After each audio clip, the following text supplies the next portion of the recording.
Un jour, une émission, un verset biblique, l'évangile présenté dans toute sa simplicité. C'est donc retour à la parole avec la sentinelle. Shalom, bien-aimés dans le Seigneur. Dans le premier épisode de son témoignage, René Jaffray nous a révélé dans quelles conditions elle est atterrie dans l'occultisme. Aujourd'hui, dans le deuxième épisode, elle nous plonge dans un monde de grands mensonges et d'illusions.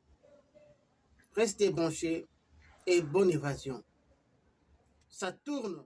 C'est l'histoire vraie d'une jeune fille qui a fait un pacte avec le diable, mais qui va se retrouver face à face avec Jésus-Christ. Oui, elle va le voir de ses yeux. Si tu ne crois pas en Dieu, regarde cette vidéo, tu vas être bouleversé.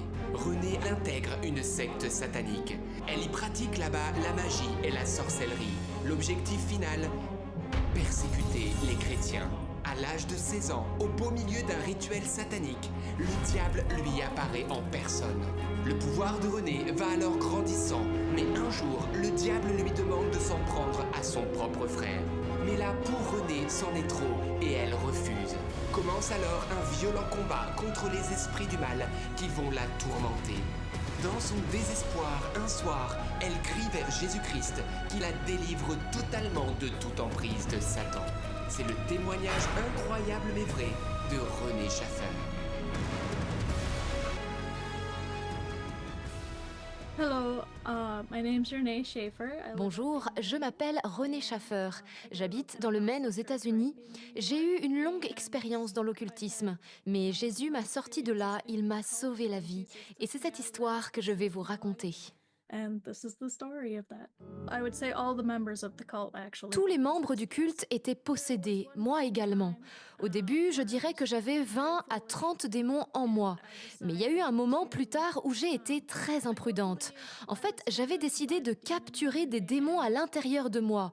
En gros, d'en faire rentrer le plus possible. Donc là, je me suis retrouvée possédée de plus de 200 démons. Je pouvais même les sentir physiquement en moi. La plupart du temps, je sentais comme une lourdeur dans ma poitrine. Et puis, à d'autres moments, je sentais comme si ma gorge était très serrée, refermée, à tel point que ça devenait même difficile pour moi de parler ou d'avaler. Et puis, d'autres fois encore, j'avais un poids énorme dans mon dos, comme si quelque chose était accroché. Un sac à dos très lourd me pesait sur le dos. En tout cas, ce qui est sûr, c'est qu'on sent vraiment tous ces démons à l'intérieur de soi. Et puis j'entendais leur voix, ils étaient très injurieux et ils me disaient des choses ignobles. Parfois, ils essayaient de me forcer à faire des choses, ils me faisaient parler dans des langues étranges et ils essayaient même de prendre le contrôle de mon corps. They would try to take control of my body, yes. Chaque sacrifice était un moyen de donner de l'énergie aux démons, car c'était en quelque sorte de cela qu'ils se nourrissaient. Disons que le sacrifice débutant, c'était le poulet. Et puis, vous augmentiez petit à petit à travers les animaux, les chats, etc., jusqu'à en arriver aux humains. Ça, c'était ce qu'il y avait de plus puissant. Donc, quiconque le voulait ou en ressentait le besoin pouvait se mutiler ou aller se faire mutiler par le grand prêtre et offrir son. Et moi, j'ai effectivement plusieurs cicatrices. Mais au fil du temps, j'ai découvert que je pouvais me mordre les joues, par exemple, pour me faire saigner à l'intérieur de la bouche et ainsi éviter d'avoir des cicatrices visibles un peu partout sur le corps. Alors, chez nous, on ne sacrifie pas des êtres humains exprès pour obtenir leur sang, même si on ne s'interdisait pas pour autant de tuer pour d'autres raisons. Mais dans d'autres sectes, je sais que c'est quelque chose qu'ils faisaient. Oui, nos responsables nous en parlaient. En fait, ils nous disaient très souvent que d'autres ailleurs faisaient plus que nous et que donc il fallait aussi qu'on en fasse plus.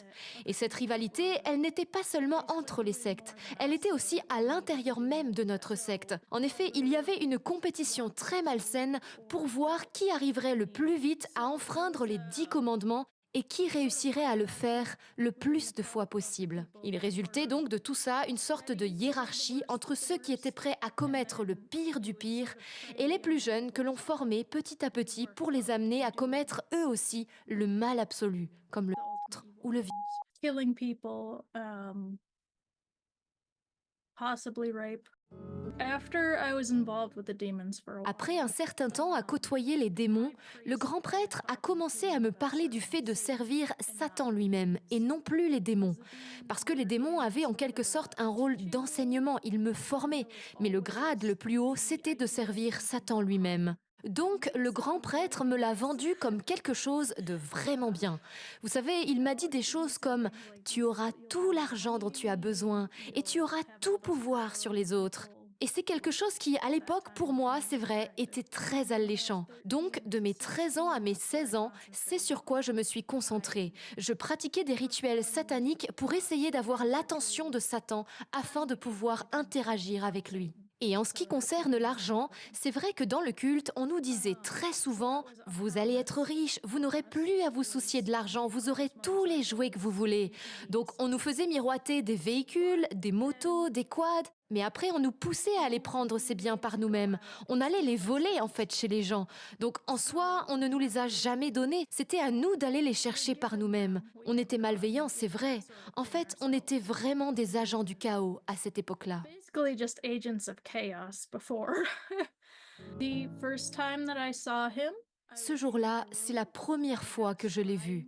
J'étais dans ma chambre et j'avais un miroir scrutateur. Je pratiquais un rituel avec ce miroir, une sorte de transméditation. Et là, soudain, j'ai vu le visage de Satan apparaître. Il ressemblait à un homme, un très bel homme.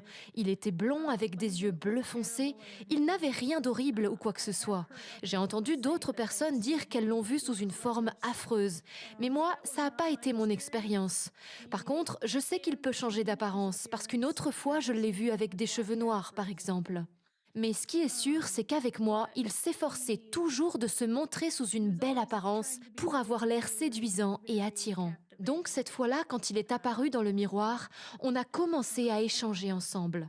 Je lui ai demandé qui il était, parce que je me suis dit que c'était peut-être juste un démon qui me jouait un tour.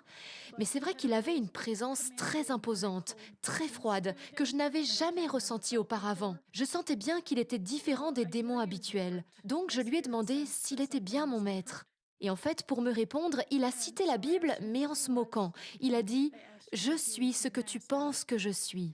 Il affirmait donc clairement qu'il était Satan. Je lui ai demandé si le rituel que j'étais en train de faire lui plaisait, et il m'a dit que oui. Ensuite, il m'a donné quelques instructions très brèves. « Je veux que tu attaques les chrétiens de telle manière. » Et ensuite, il est parti. C'était un échange très bref. Il était toujours très bref. Bien-aimés dans le Seigneur, n'avez-vous pas remarqué dans l'Église qu'il y a une catégorie de gens qui, après avoir donné leur vie au Seigneur, reprennent avec des pratiques ignobles? Voici pourquoi les démons ont repris leur règne dans leur corps. Scrutons les Écritures. Retour à la parole. I don't ever slow up, no I don't take shit. I got no love for the fakeness. If you wanna play tough and wanna hate this, I'll always show up. I don't ever slow up, no I don't take shit. I got no love for the fakeness. If you wanna play tough and wanna hate this, I'll always show up and make a statement. I don't ever slow up, no I don't take shit. I got no love for the fakeness. If you wanna play tough and wanna hate this, I'll always show up and make a statement. Everything I do so instinctive and so passionate. Every word I move so descriptive like an adjective. I got a vendetta against people who patented being negative when you should be getting after it. I got facts over tracks, this and that. Spitting slow, spitting fast, I could roast, I could gas. Think I'm okay at last, but I don't know if that can erase all the past. And the pettiness, a reflection of the emptiness. Hilarious, you think you're worth my time, you're delirious. Mysterious, because you hide behind a fake exterior. Inferior, you know I'll always be a bit superior. Get off of me, this ain't no humble brag. I want you to hear words, you can say them back. I want you to feel free from the chains at last, and to believe in what you got, it was built to last, yeah. Now that I've been put through hell, I never got anyone's help. I had to do it all myself. I don't ever slow up, no I don't take shit. I got no love for the fakeness. If you wanna play tough. Dans les seigneurs, après la délivrance, il faut fermer toutes les portes. Nos oreilles, nos yeux, nos bouches, nos nez, ce sont les portes des corps. Bien-aimés dans les seigneurs, nous venons d'apprendre cette sagesse dans le 2e épisode du témoignage de René Jaffray. Si le retour de notre Seigneur tardait à venir, demain nous passerons au 3e épisode. Et ne les ratez pour rien au monde, car nous tirerons toujours des leçons et nous aurons une parole pour nous aider. Que la paix, le bonheur et la grâce du Seigneur vous localisent. Restez bénis dans le nom du Seigneur Jésus-Christ. La Sentinelle vous dit bye.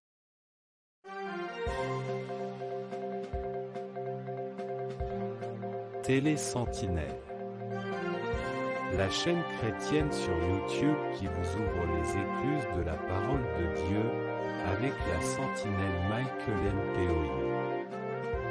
C'est le temps de nous réveiller du sommeil spirituel.